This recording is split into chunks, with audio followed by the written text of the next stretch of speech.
Hey guys! Hey guys! We're back with another Supergirl review. This time we're reviewing Supergirl Season 1, Episode 9, titled Blood Bonds. If you haven't seen the episode yet and you want to avoid any spoilers, you're going to want to skip this video and come back later, because everything we say from this point forward is going to be a spoiler.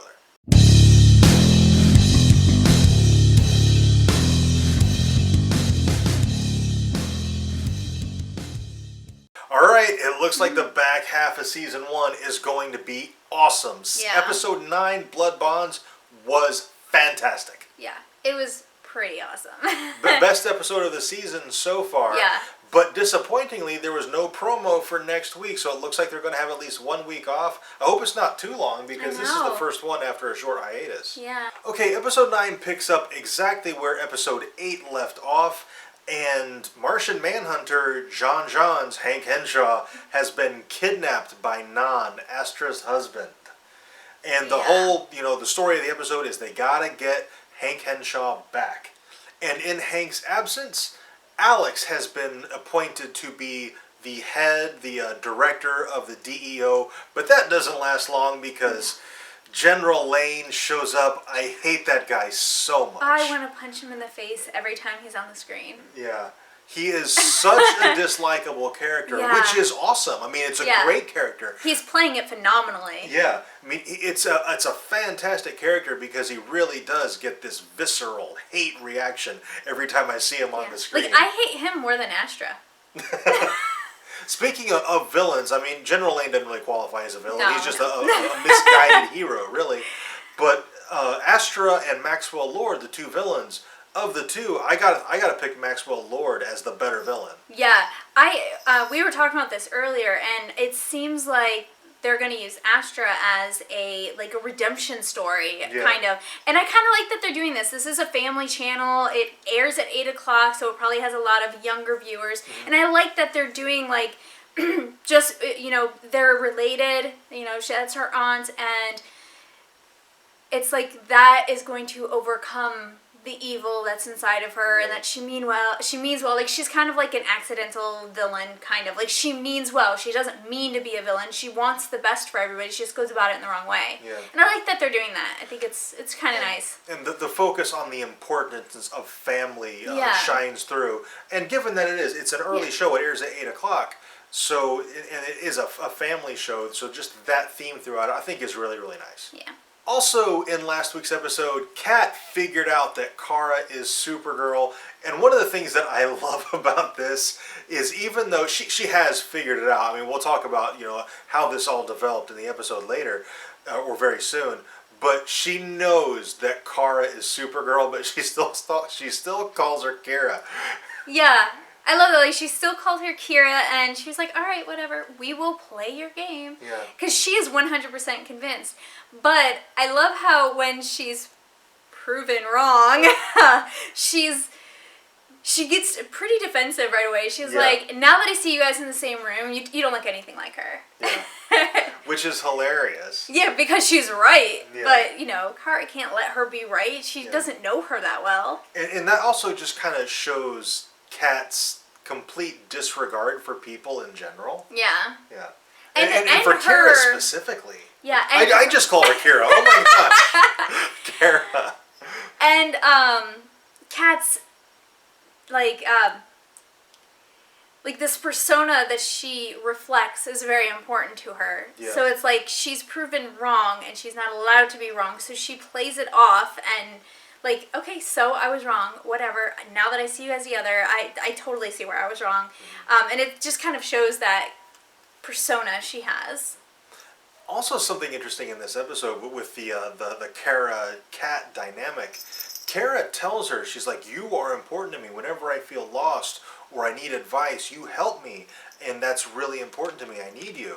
And you could see, just for a second, that really meant a lot. That Supergirl in Kara and Kat's mind is telling her that she needs her. But then to have that taken away, that, Supergirl doesn't need me, Kira needs me.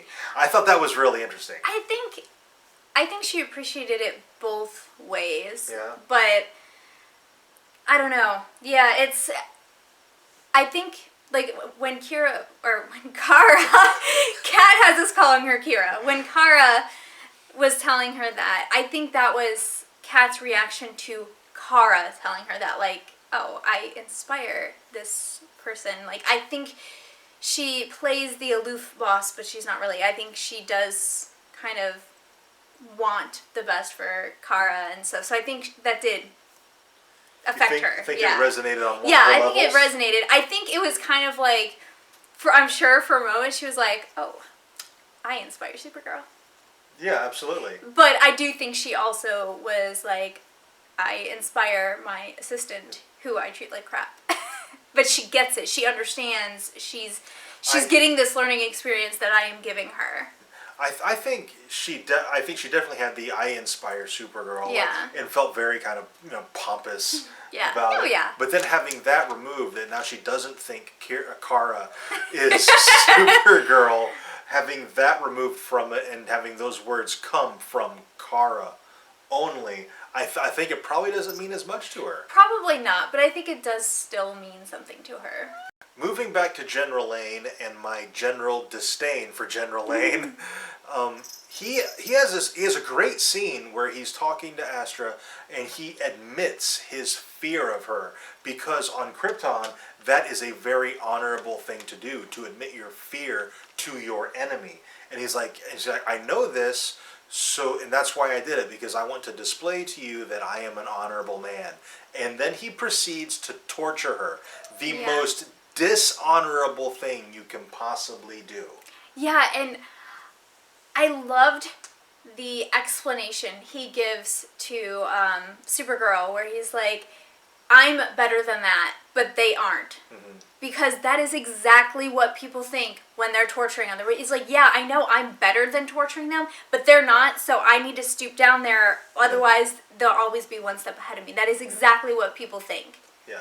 And he even says at the end of the episode, your ideals are going to doom this planet.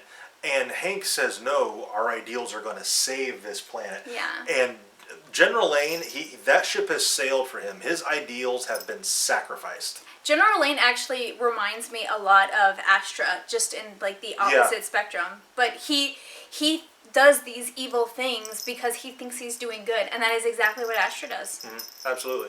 And finally, at the very end of the episode, Martian Manhunter, he helps Supergirl persuade Kat into believing that Kara, Supergirl are not the same person, because he's a shapeshifter, so he takes on the guise of Supergirl so that they're in the same room at the same time. And they did this perfectly for those of us not familiar with the Superman verse, because I totally forgot about Martian Manhunter, and so I see Supergirl comes in, I'm like, do they have like some really awesome like holographic technology or something? Man, this looks really good. How is she pulling this off? And then they go to I was like, oh, duh. But it's been such a little hiatus between episodes, I had totally forgotten. And I was racking my brain the whole time, like, how did she do it? So you had this kind of aha. Yeah, and then I was like, oh, yeah, gosh, how did I forget that? I think you would really like Martian Manhunter in the comics. Martian Manhunter is an awesome character. Kind of a lame name, Martian Manhunter, but an awesome character. Yeah. Alright, I'm pretty sure that's it for this review. If we missed something, if there's something you think we should have mentioned that we didn't, or if we got something wrong, let us know down in the comments. Also, if you enjoyed this video, be sure to let us know by clicking that like button and subscribe for more reviews. And thank you very much for watching, and we'll see you next time.